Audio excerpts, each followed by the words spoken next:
You can argue that there is no God. You can argue that having a faith doesn't do anything for one.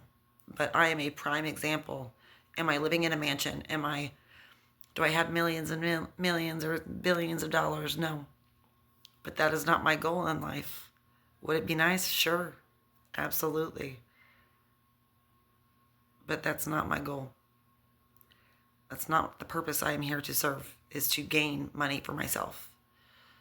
My purpose is to help better this world and help everyone realize that life doesn't have to be so hard.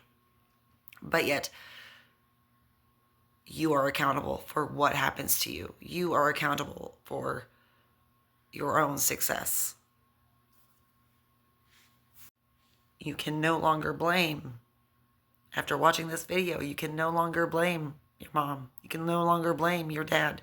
You can no longer blame your siblings, your grandma, your grandpa, your best friend, or once was. Look at the mirror and tell yourself you're going to start living your life your way.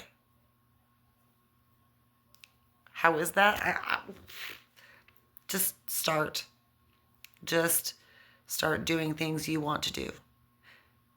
Have you ever seen Office Space? Just start being real.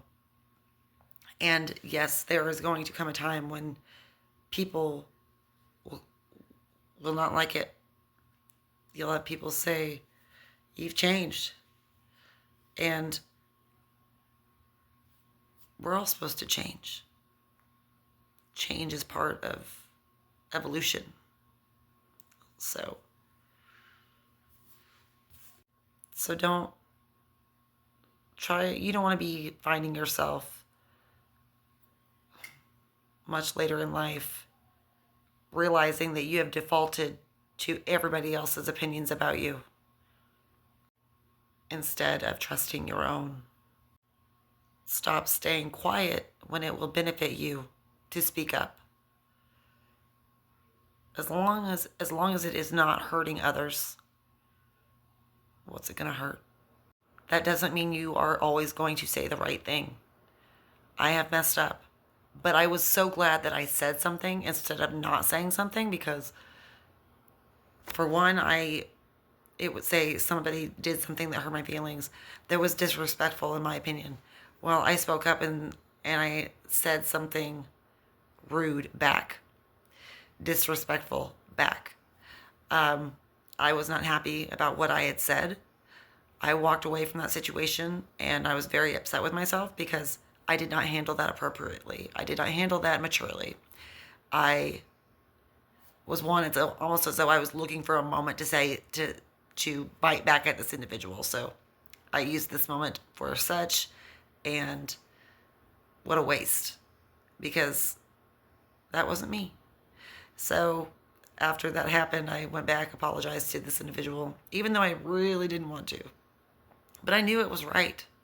So I apologized.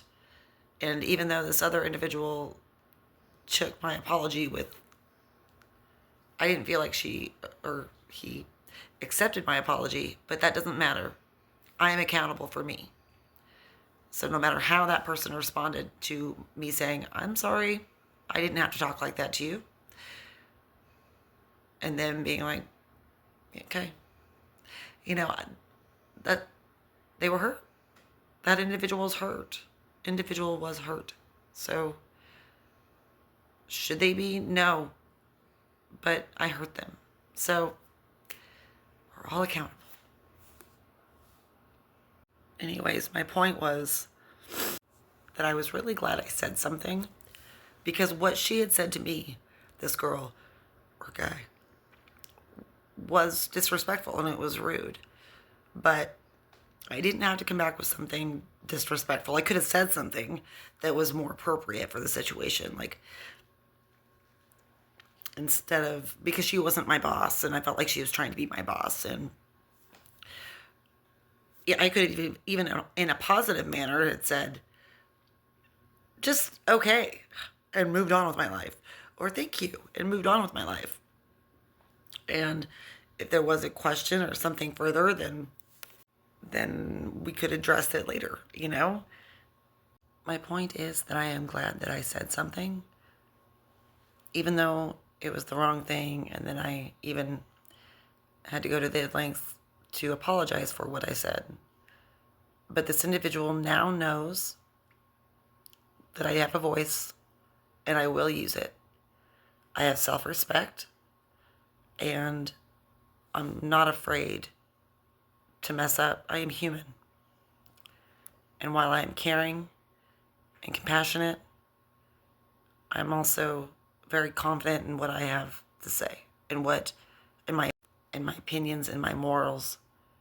And you can't be afraid for further conversation, for further elaboration on the issue.